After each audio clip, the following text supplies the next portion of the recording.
there you go. Just going to do a short video for those people on the group, on the Allis Chalmers. No, sorry, let me say it properly. Gleaner Combine built by Allis Chalmers at Essendon, Great Britain. And, you know, this is my, and I share it with a lad called Luke. I wouldn't have probably had it if I wasn't sharing it. And, but yeah, it's been an interesting project. And I just want to keep this little short video that I'm going to actually put into my YouTube video that will go up later today. So those of you who are in the Gleaner group, the British Orange Gleaner group, I do have a channel called RB Harvesters on YouTube. So if you're interested, check that out. It's not just Gleaners. I try and do all combines, anything combine, right up to about 1980, because that's when, you know, those are that group of old combines were beautiful, really beautiful things, and sadly they're, you know, the knowledge of them and the memory of them is gradually disappearing. So I'm trying to withhold some of that memory, some of that knowledge that you know has rapidly disappeared before people realised what was happening, and people are starting to notice now. But I will just show you a couple of other little things. Oh yes, and anybody who's on YouTube who watches my videos, please come and, you know, you're more than welcome to come and enjoy the Gleaner, the Allis Chalmers built Gleaner group. Didn't say that properly, but yeah, come and enjoy the group. Obviously, in mind that it is a Gleaner group. It's not about cooking or dogs or cats or something like that. You want to try and keep it focused as much as possible. So we noticed there was the hydraulics were behaving a little bit sluggish in the harvest, and it turned out the oil had leaking out. The hydraulic oil had been leaking out somewhere, and turned out it was here. This is the head lift ram. The chrome coating. Here, I've got the word in the end. It had been rubbing the little seal that sits in there, so we've got a fresh seal to put in it. Give it a good clean. I mean, this is a slightly better shaft. Not perfect, but we'll give it a clean, put it in, bit of Vaseline. So put that back on, and then we've got a lifting header.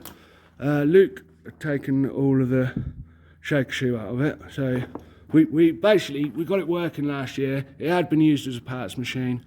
We got it working last year. Just biggest job was the sieves. We had a company who rebuilt the sieves and gave us a very good price on it. Actually, it was yeah, we were pleased with the price. We waited a long time, but we got there in the end, and we just got it ready in time to cut some acres. There was a bit of welding that needed doing in here, and Luke decided to take the whole thing out and get it done properly.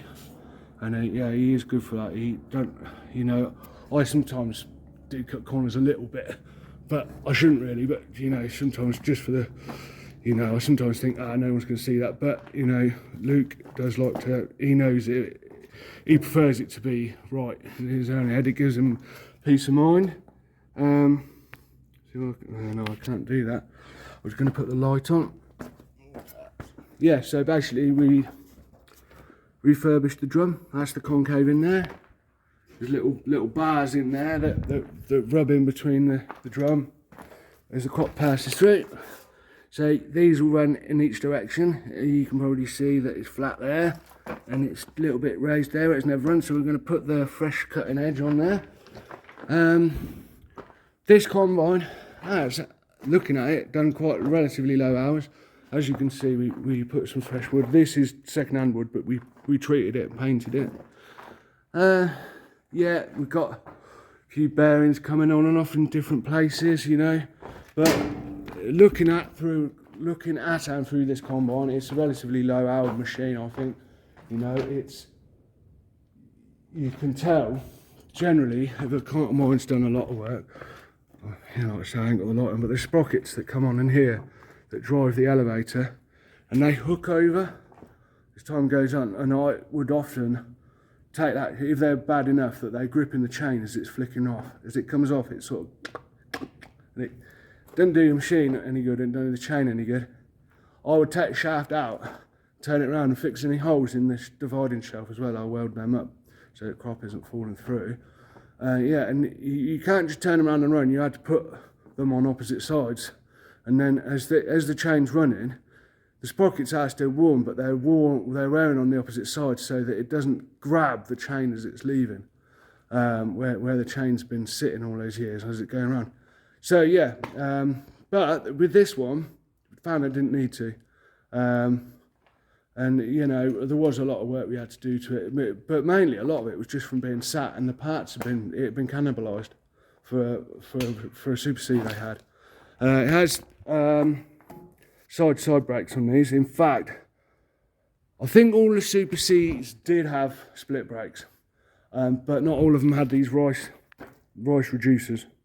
So this is sort of specialist to this type. I think the Model B in America was the Rice Combine, slightly more bulkier, but it's a very good transmission on this. With these things, they come in through the wheels, and I don't think any of the other Gleaners have all that. But there you go. I've got to keep the video as short as possible. It's been over 5 minutes already. You know, getting some belts. Hopefully, I had an absolute mare with the computer company that used to sell belts to me from America. I mean, there was a couple of them at one time. I really struggled, and then we eventually found one, and you know, they just don't do it anymore. They won't. There's no option. And my suspicion is very political. I think it's to do with leaving Europe, even though they're not in Europe. I think that they've been told to make life difficult for us because we left the club, and I think they've got a bit of a flipping bee in their bonnet over it, which is pathetic, really. But there you go. I'm very anti sort of all that stuff. But there you go. It won't go too political on you. Found a company that was going to send 3 transmission belts. So this belt got cooked because the brakes were sticking. That's one thing actually. Yeah, we're going to have a look at the brakes and sort them out. But I think that'll be one of the last jobs because it will run without them. Because it's got a main transmission brake. I don't like using those split brakes personally, but Luke wants to have them anyway. It munched the transmission belt. Put another one on it, did it again. But we fixed that now. We've backed the brakes off, so it's not sticking now. We found out why he was doing it. So, $1,000 nearly for 3 belts to come over. But thankfully, we found a very nice bloke called Tyler Scott Hook, and he's working for Gleaner, and he's bringing together all of as much information, especially globally, about Gleaners. And you know, Gleaner was in Europe, obviously, in the 50s and 60s, and he's trying to find as much information as he can about those things. And yeah, so he is looking to try and get me 3 belts, transmission belts, proper ones, and bushes as well, these bushes here. There you go. There's these bushes in there that I need to get. Well, it's been nearly 8 minutes now, but there you go.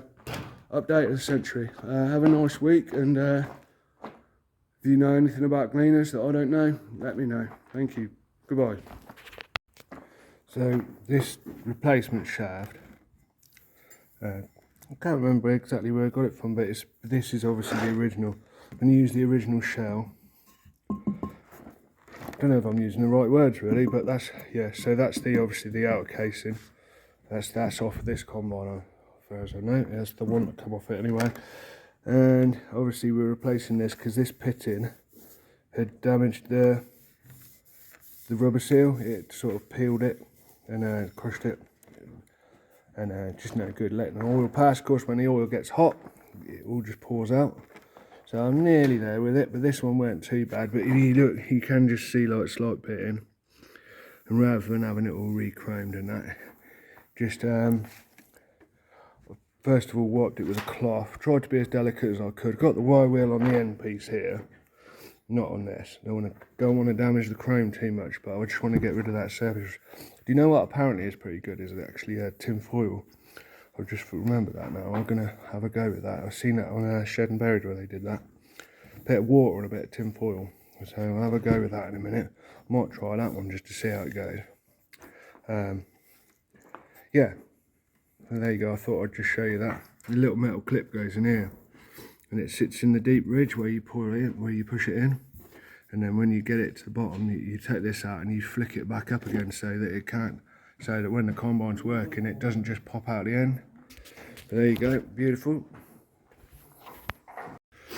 So Luke quite rightly decided to check the pulley. We did a job on the combine when we first got it. One of the major things that we noticed before we even got it back was that there was a problem with this shaft bearing or something. It was making a lot of noise. You could hear it when we, you know, with the engine running, this shaft will turn, because that's the main input shaft to the combine from the engine.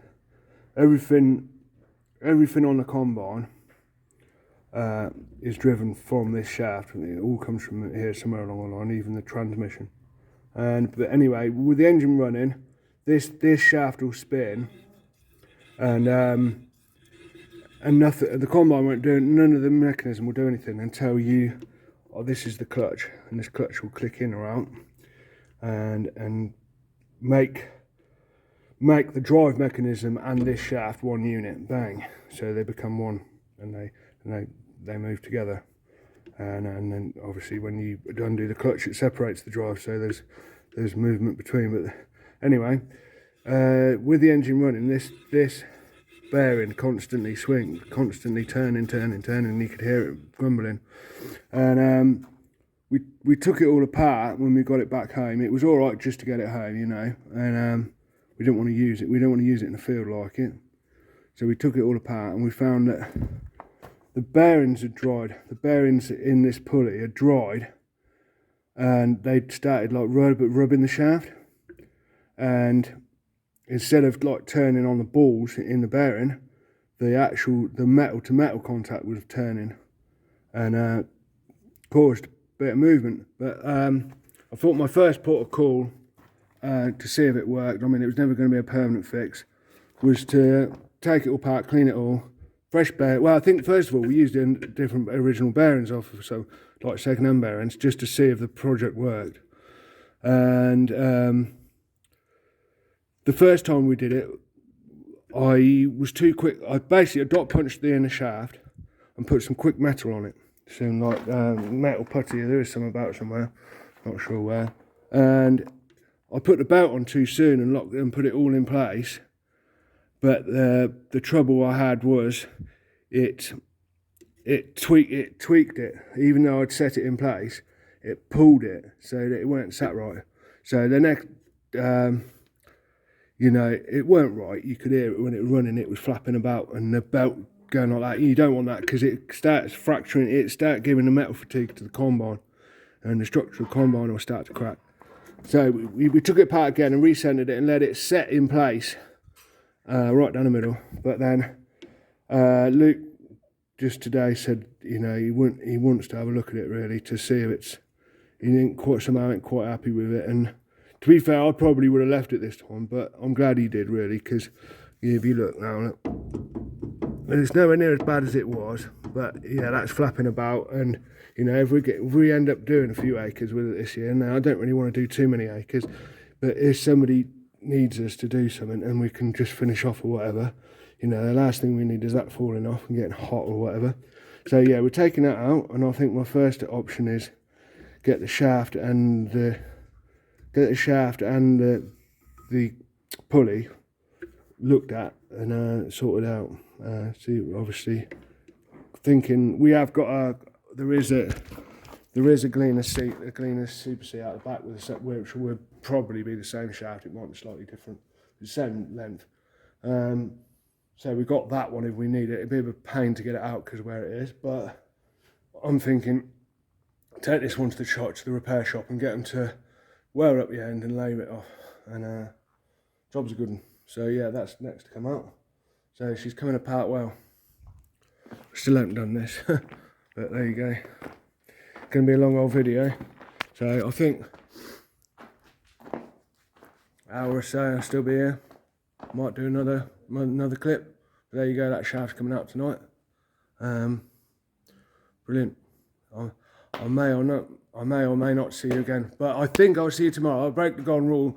I'm doing I think I did tell you earlier actually, a bloke see my little silver Europa, and we got quite excited. An older fella, and his grandson got in touch with me, said, "Oh, my granddad wants to see your combine. They want to buy it.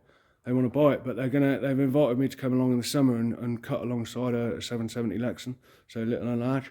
But they want to." I said to them, they invited them to come over the weekend to have a look, see it running.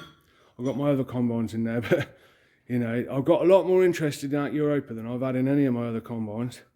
You know, for me personally, I prefer the Gleaners, but it didn't seem to be nowhere near as much interest as there is in them. in, like, if you've got a Class Matador or Europa or anything massy, or even to some extent anything Clayson apart from my Clayson, because no one seems to want that. But yeah, they're going to come. I've invited them to come over today, but they said, "Oh, can we come Sunday?" And I thought, well, I'll take the dog for a walk, and I don't normally do anything on a Sunday, but yeah, they're going to pop down, so I'll install that video hopefully of them looking around that, and yeah, looking to be a good year coming up, hopefully. See you again. Just thought I'd mention the tin foil trick. I can't remember if I showed you. I might have showed you earlier, but I'll show you again. See it on Top Gear, and I had seen it somewhere before. Not Top Gear, Shed and Buried. I had seen it somewhere before.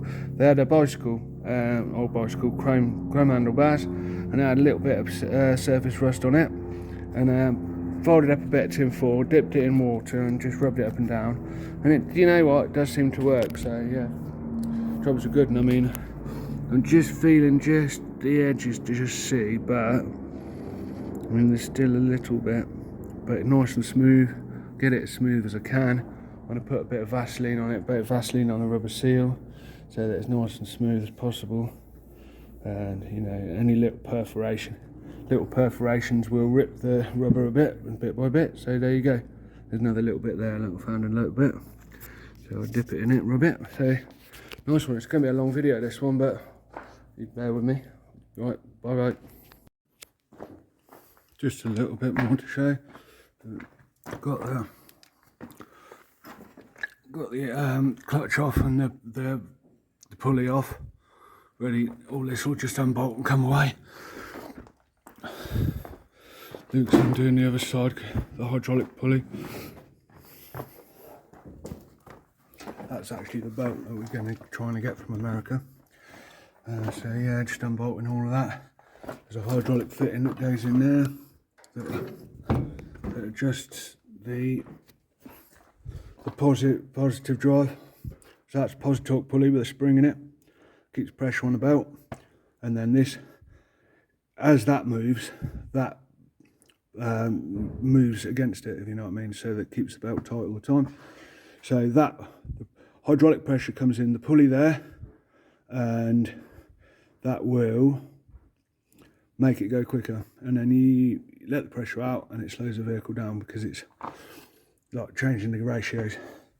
Anyway, yeah, so we're nicely coming to the end of the day really. I'll be going soon. Just show you this. Put those little seals in there, look. Little backup seal. It's only a run O-ring on. You can get proper ones in there, but that's just an O-ring. That's what it had originally. And there's a scraper seal there to keep it clean. Got the little clip on there that you put around it. When it goes inside, you flick it over. So yeah, looking good.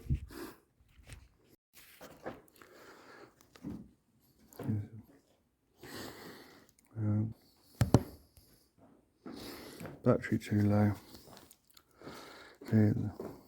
It's difficult to do it with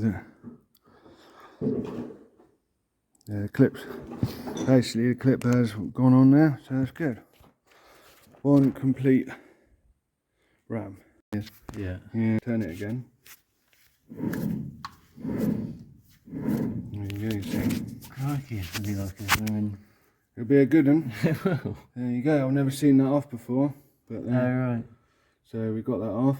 Give it a good clean round there. So I think that's a pretty good one. I don't think it's done that much. Where's the pulley? Yeah. Yeah, that's it. Pulley in there. That bearing needs changing. Right. Yeah, when it's off, we'll do that. Yeah. I think what we'll do is take this apart and make sure all of the... Oh, do you know what? I think this combine's flipping mint, really, on the whole.